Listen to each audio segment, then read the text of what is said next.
Bueno, este es un tema que realmente venimos discutiendo hace años, como ustedes imaginarán, y yo me pregunté desde cuándo viene esta lucha entre los cirujanos y los neurólogos o esta controversia, ¿a raíz de qué? Y parece ser que tal vez algunas diferencias empezaron ya con el mismo trabajo ACAS.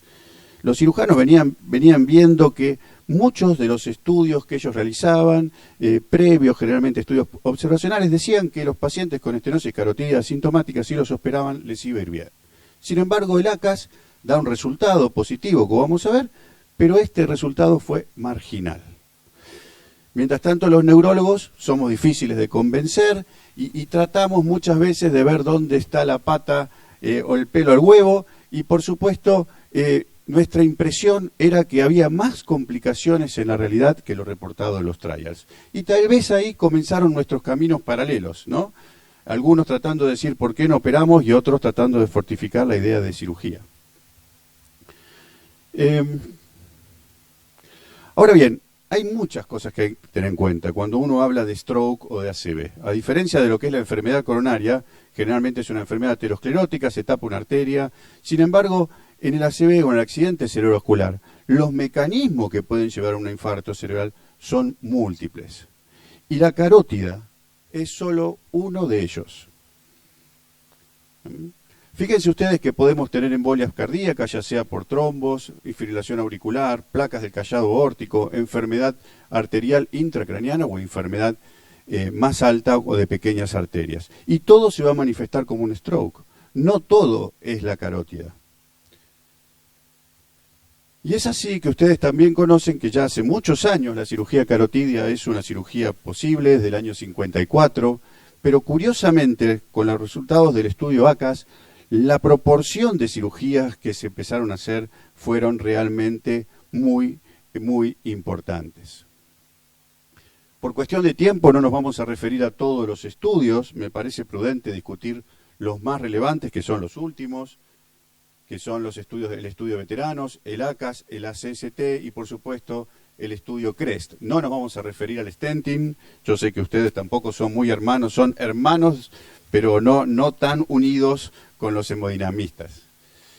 Y fíjense ustedes que el primer estudio importante que tenemos es obviamente el estudio de veteranos, que incluyó solamente varones, 400 pacientes, un estudio multicéntrico, una estenosis del 50-99% en geografía digital, pero tenía algunas curiosidades. Fíjense la dosis de aspirina que se utilizaba en ese momento, nadie en este momento utilizaría esas dosis, no se utilizaban estatinas, etc.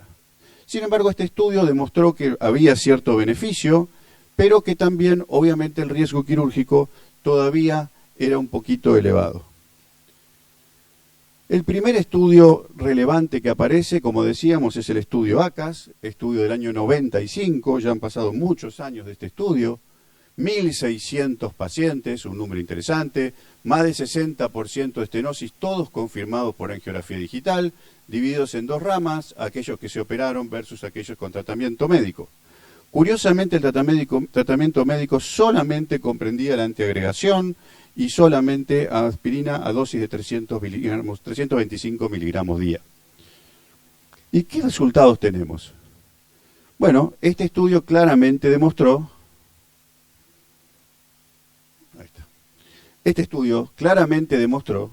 que había un beneficio estadístico en favor de la cirugía contra el tratamiento médico. Fíjense ustedes que en verde tenemos el tratamiento quirúrgico, en rojo tenemos el tratamiento médico, y hubo una diferencia significativa que se alcanzó aproximadamente a los 3 años de seguimiento en favor de la cirugía, 5% de complicaciones aproximadamente en los pacientes que se operaban versus 11% en los pacientes con tratamiento médico.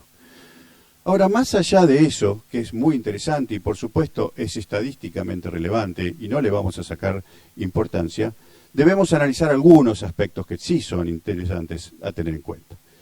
Primero, que claramente los pacientes que se operan tienen el riesgo en el momento perioperatorio. Que para que los grupos recién se igualen, tienen que pasar aproximadamente 10 meses. Es decir, que para que mi paciente que operé versus aquel que no operé, recién va a estar igual al año casi de seguimiento y que debía esperar casi 3 años para que haya diferencia significativa.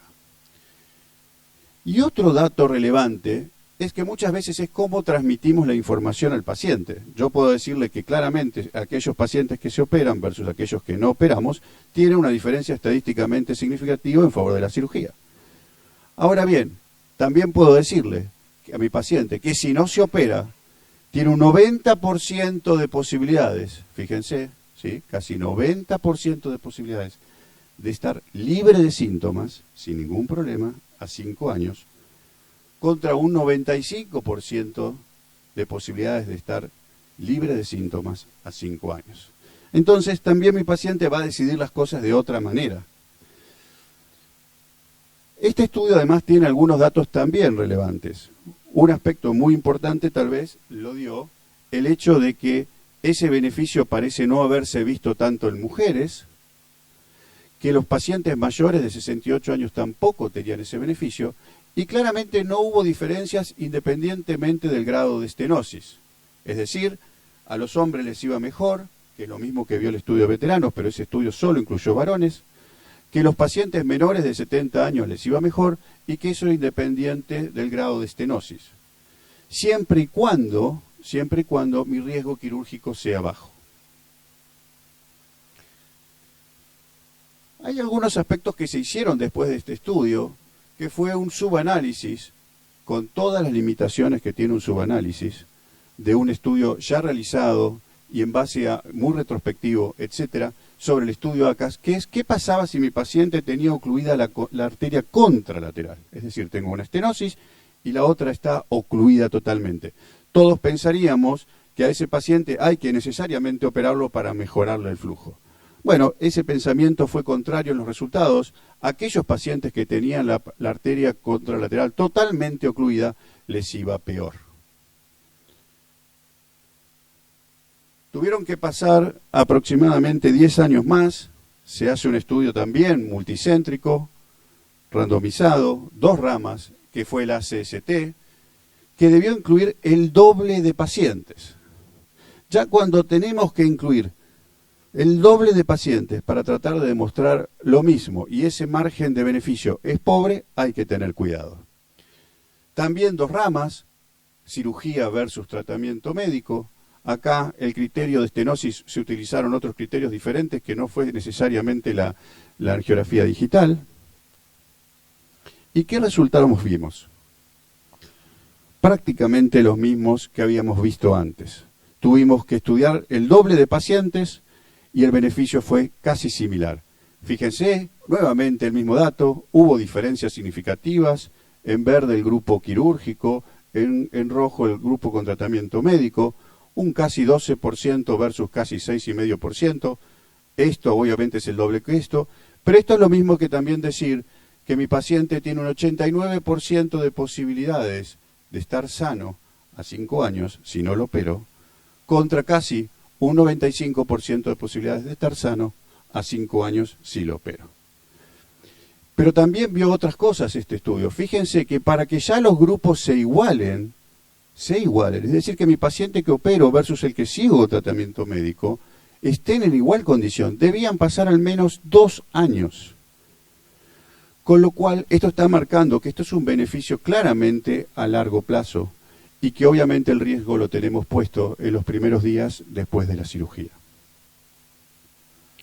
¿Qué otros datos relevantes también dio este estudio?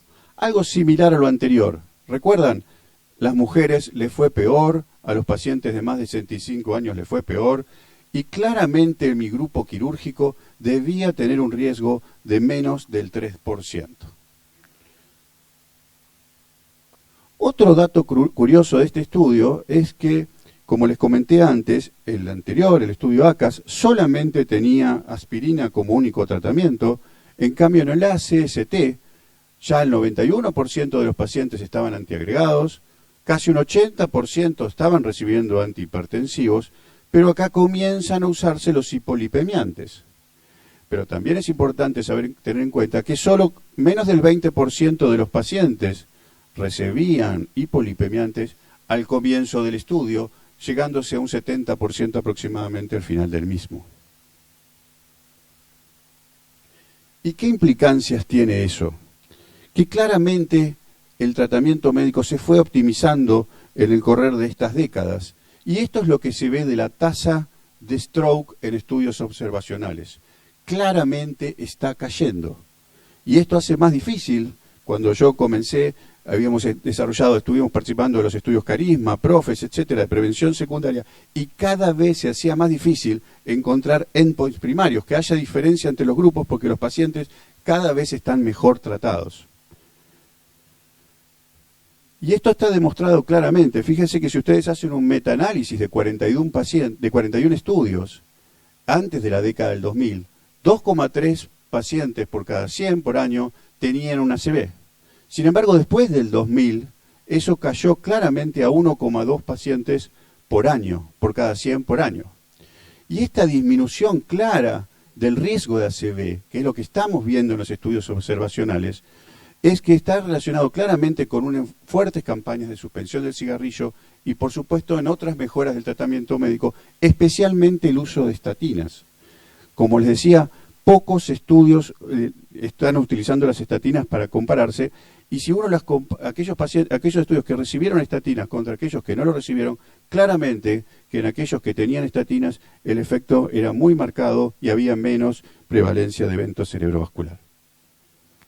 Ahora bien, ustedes me dirán, así como mejoraron las estatinas, los cirujanos también mejoramos nuestras técnicas quirúrgicas. Y no me cabe duda que cada vez se opera mejor, cada vez es más rápido, cada vez es más eficiente.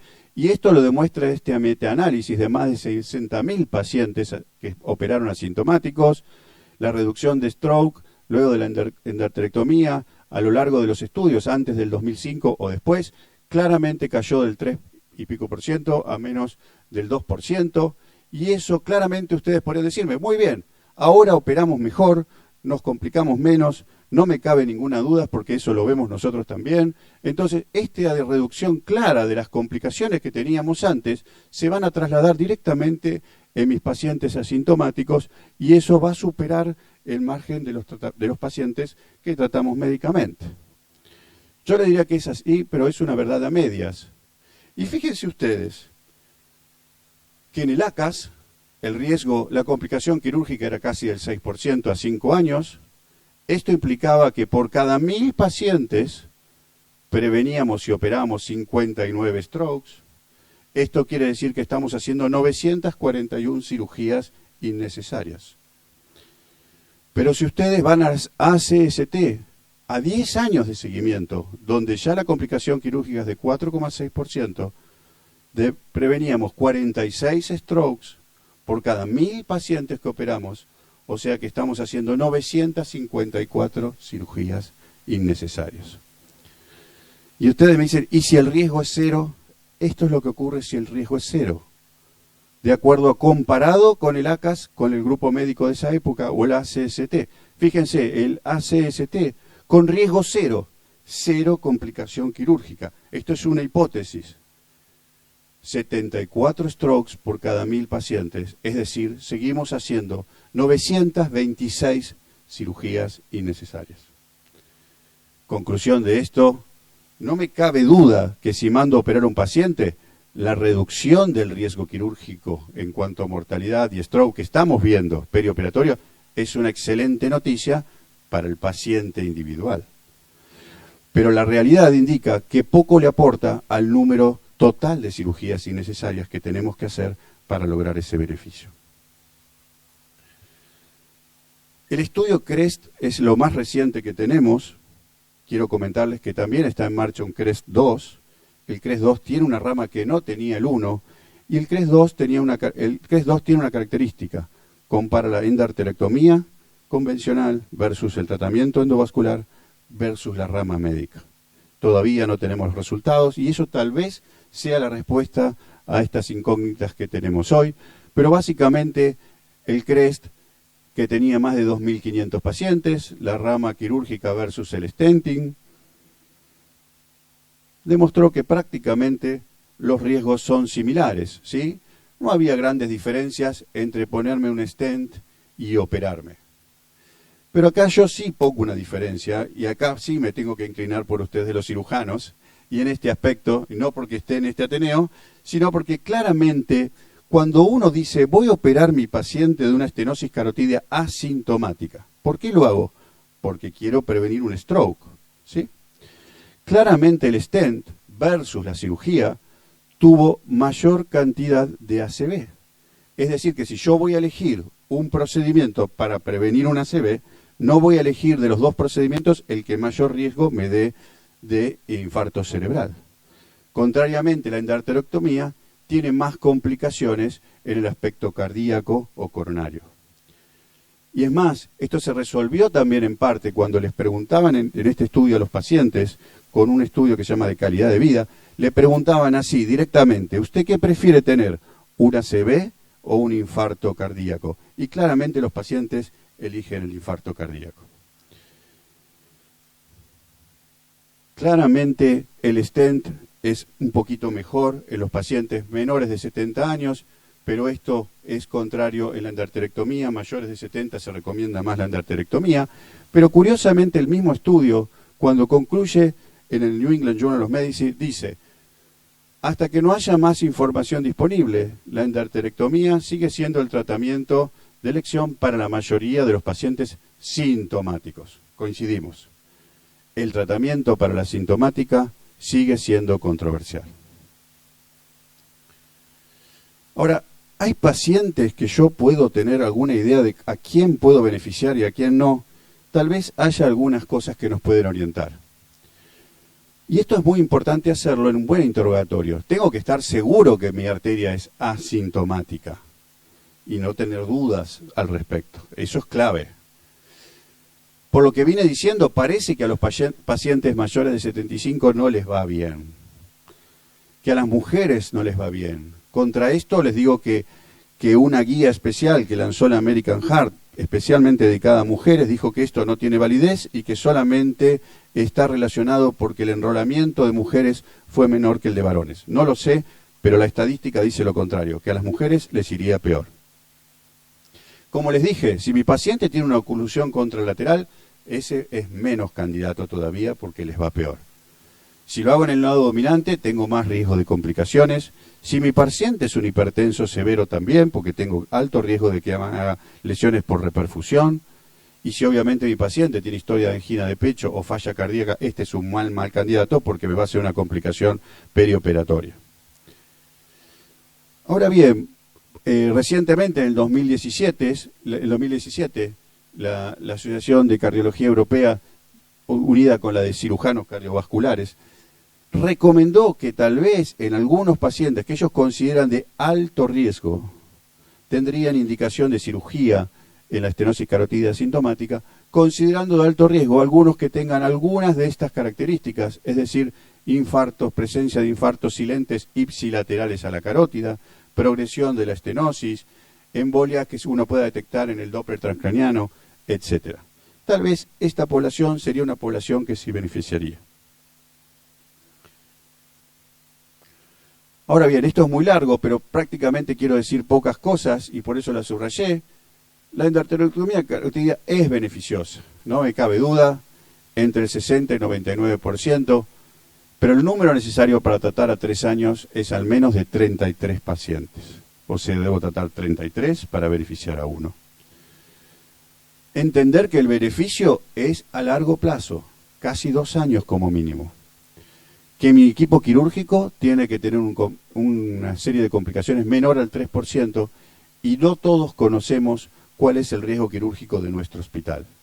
O muchas veces nos pasa que el paciente se deriva a operarse a otro centro que desconozco.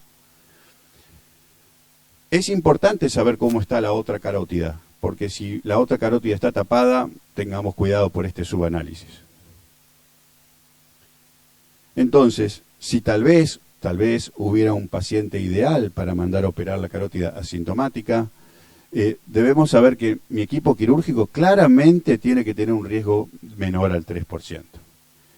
Y si hubiera un paciente ideal, si existe, por supuesto tiene que ser un varón entre 40 y 75 años aproximadamente, que no tenga alguna otra comorbilidad clínica, que tenga una larga expectativa de vida mayor, por lo menos a 5 años, y que su estenosis carotidia sea aproximadamente mayor al 70%. Nada más, muchas gracias. Bueno, a mí me toca la fase contraria, y para recordar de que vengo a pelearme con Pablo, les recuerdo que está jugando el campeón de América. Enfermedad carotidia asintomática, ¿por qué opero a mis pacientes? Esa va a ser un poco el leitmotiv de mi charla. Y lo divertido de esto es que tengo que decir lo contrario con los mismos estudios. Históricamente tenemos los dos grandes estudios, el ACAS y el ACST, donde la diferencia es lo que dijo Pablo: 11% para el tratamiento médico, 2.3 para el tratamiento quirúrgico, 11.7 y 6.4, esto ya lo hemos visto. Pero ¿qué pasa en este estudio del ACST llevado a 10 años? Cuando lo han seguido a 10 años, vemos que la diferencia entre el tratamiento quirúrgico y el tratamiento médico a 5 años, que era de 6.9 versus 10, pasa a ser de 13 versus 17, donde hay una reducción del riesgo del 4.6%.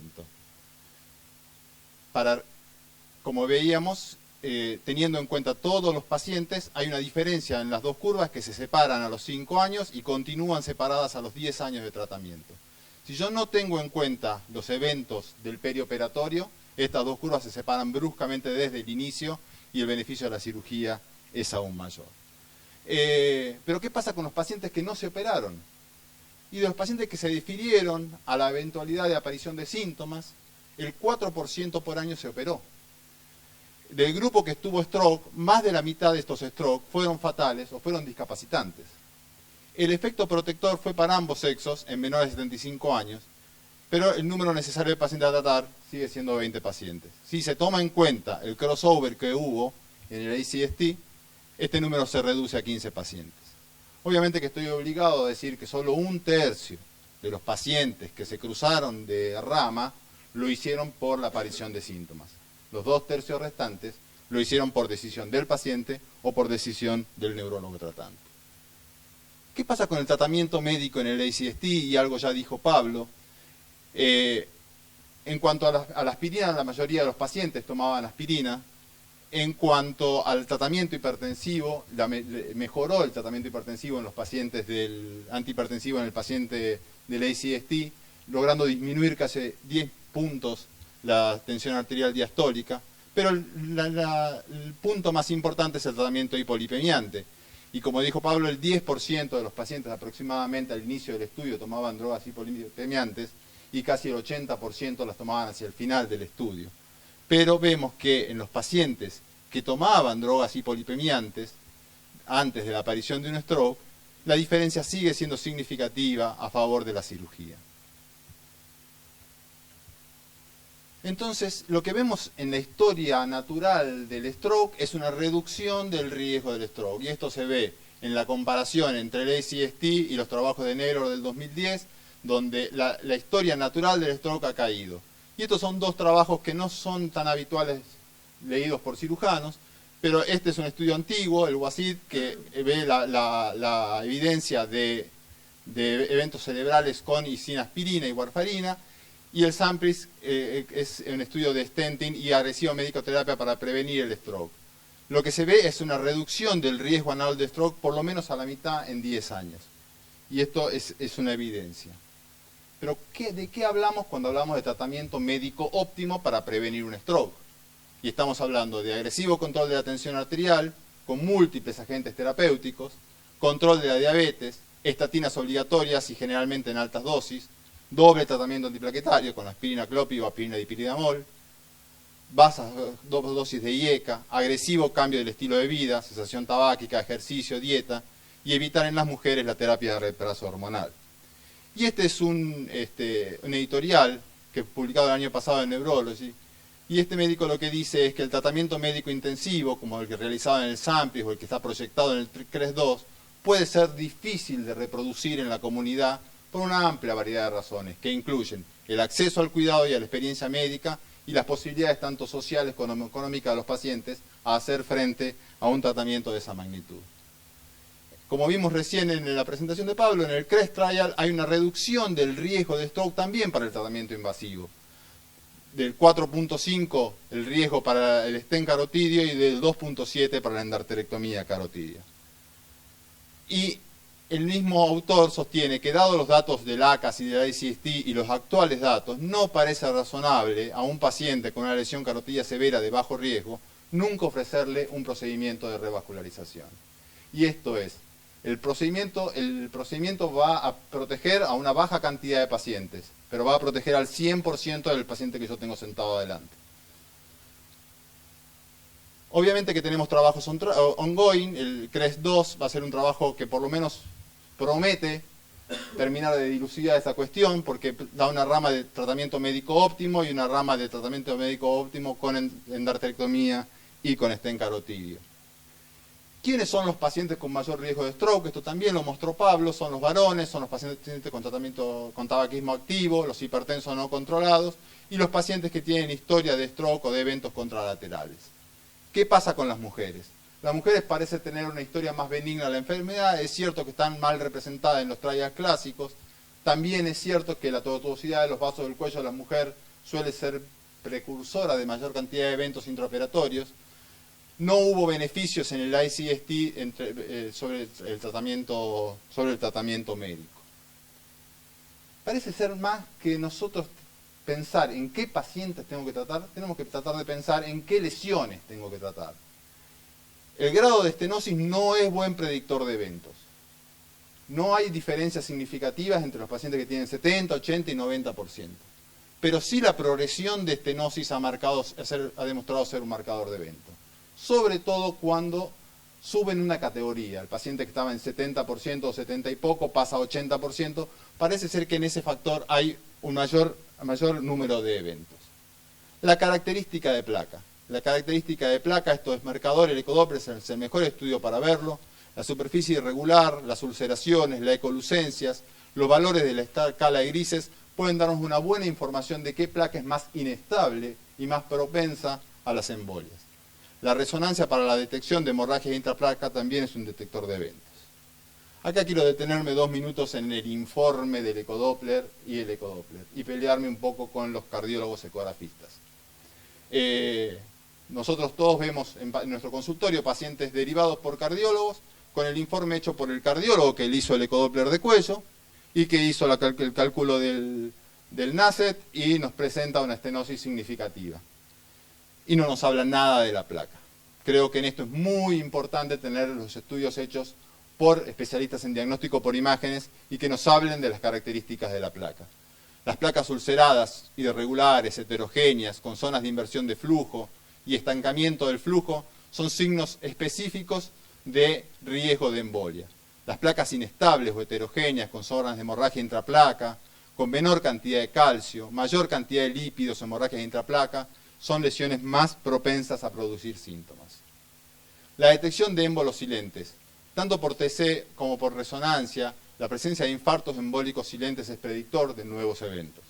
Y la detección de microémbolos por el Doppler transcraniano es un dato también muy interesante. El Doppler transcraniano, el riesgo anual de eventos es del 3.6% en pacientes que tienen signos de riesgo embólico versus el 0.7% en los pacientes que no tienen signos de riesgo embólico. Es útil para medir la reserva de flujo cerebral, se mide asimetría en la velocidad de flujo, índice de pulsatilidad, inversión del flujo, de la arteria oftálmica en las estenosis carotídeas severas. Algunos grupos lo utilizan incluso durante la cirugía de endarterectomía carotídea. La evaluación cardiológica de los pacientes. Ya hemos visto que en el CREST la mayor complicación de la cirugía carotidia, la más frecuente, es el infarto de miocardio.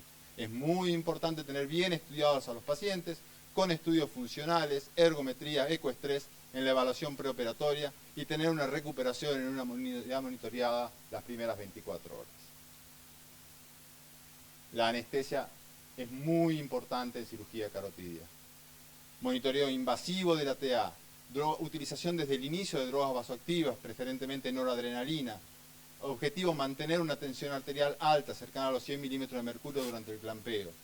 La utilización de la oximetría cerebral no invasiva, que nos permite monitorear la relación entre el aporte y la demanda de oxígeno de cada hemisferio cerebral durante la cirugía. La técnica detallada.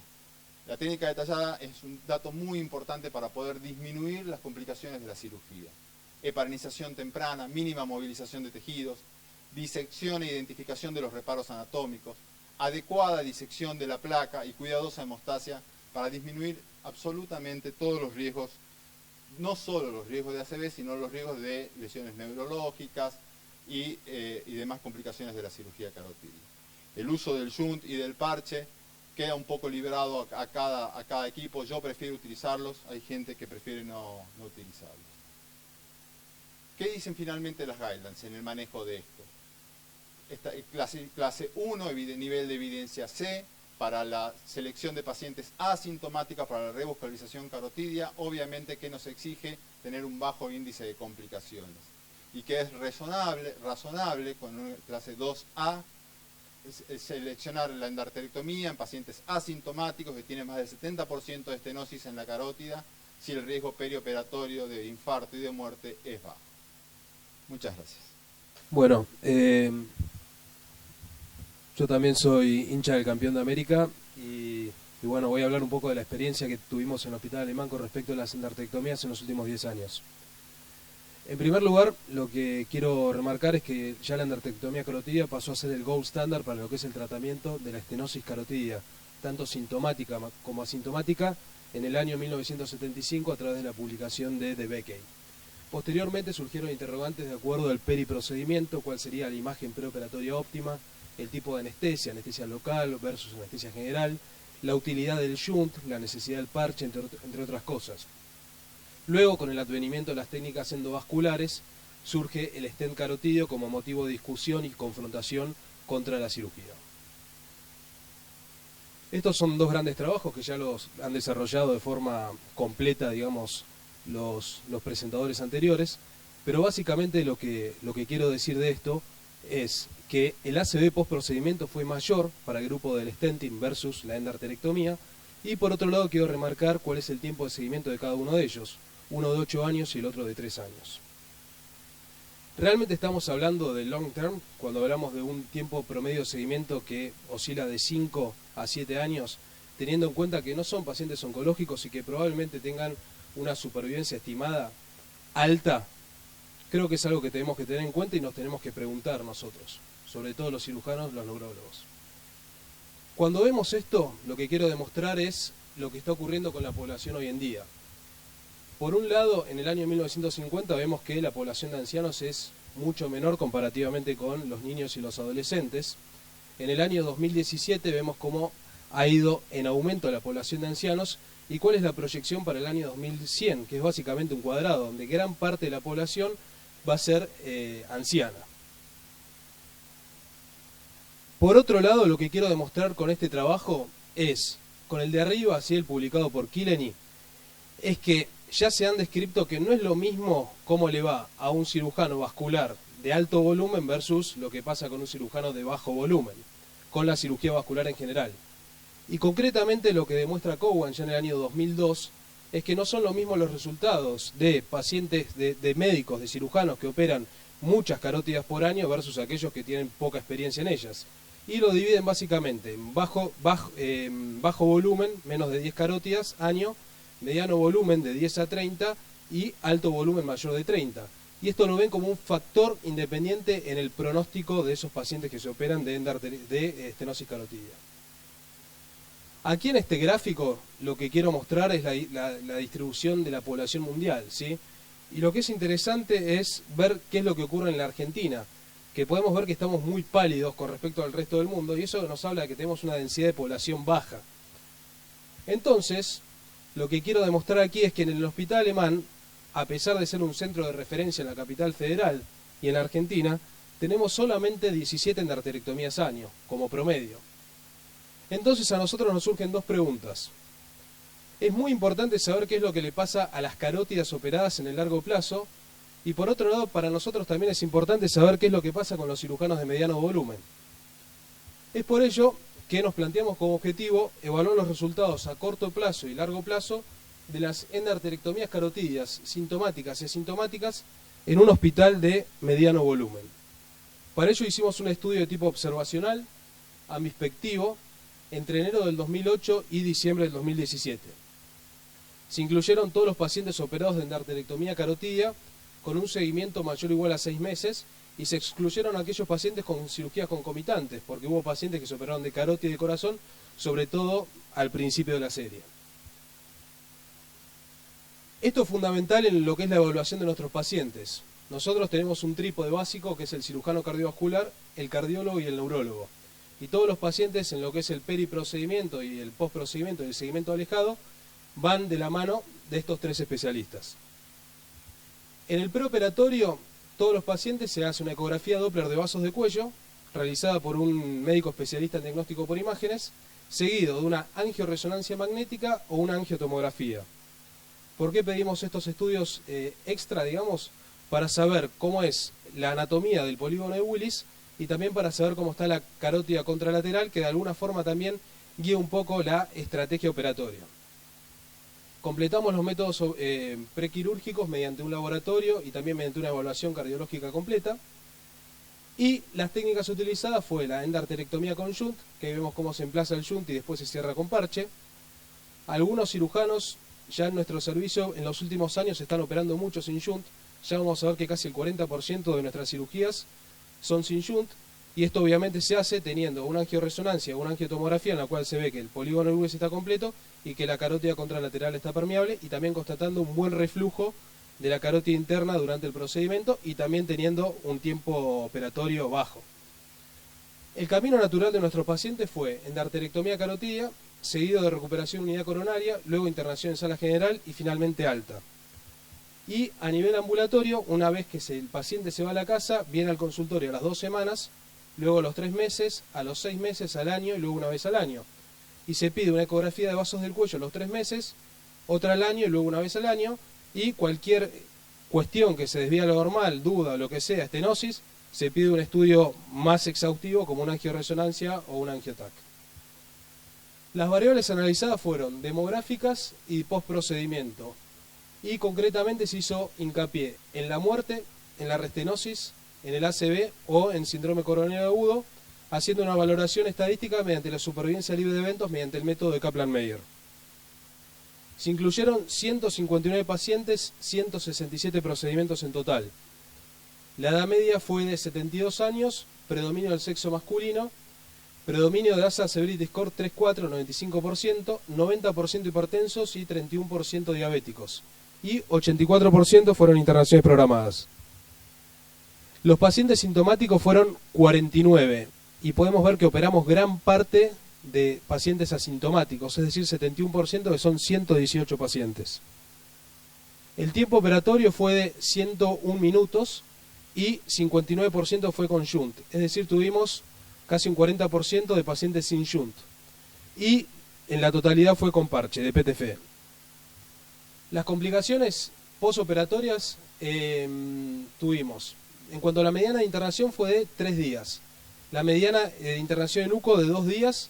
Y las complicaciones, 4 pacientes con disfonía transitoria, un paciente con parálisis facial, 5 con fibrilación auricular que luego revierte, 2 pacientes con ACV, 3 con infección del sitio quirúrgico, un paciente con sangrado y fijémonos que muy bajo la tasa de infartos, un paciente con síndrome coronario agudo.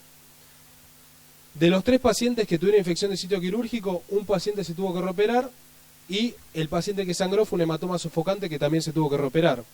Por lo cual la tasa de reoperación fue de 1.2%. Cuando vemos en el largo plazo, en el seguimiento, ¿sí?, a 10 años, tuvimos 4 strokes. Y todo fue en el grupo de los pacientes sintomáticos. No tuvimos ningún ACV en el grupo de los asintomáticos. La tasa global de ACV fue de 1.2%. El seguimiento en meses medio fue de 55.6 y la mediana de 60. Y este es el core del trabajo, de alguna forma, que lo que muestra es qué es lo que ocurre a los 120 meses a través del método Kaplan-Meier. La gráfica azul, la de abajo, ¿sí?, lo que nos muestra es qué es lo que pasa con los eventos combinados. Y podemos ver que a 120 meses la supervivencia libre de eventos combinados es de un 93%. Cuando hablamos específicamente de muerte, tenemos que la supervivencia libre de eventos combinados a 120 meses es de un 97%, con respecto a ACV de un 97% y con respecto a restenosis de un casi 99%. Ahora bien, cuando vemos por un lado qué es lo que pasa con los sintomáticos versus los asintomáticos, en los pacientes sintomáticos la supervivencia libre de eventos combinados fue de un 84% versus los asintomáticos que fue de un 96% a 10 años. Y esto nos da una diferencia estadísticamente significativa de 0.02%, evidentemente le va claramente mejor a los pacientes asintomáticos, que es una cuestión lógica, ¿no? De todas formas, nuestro trabajo tiene limitaciones. Por un lado, es observacional, carecemos de grupo control. Sin embargo, podemos concluir que en el seguimiento de 10 años, la supervivencia global libre de eventos de la totalidad de la serie fue de un 93%. Y la supervivencia libre de eventos fue significativamente menor en pacientes asintomáticos. Muchas gracias.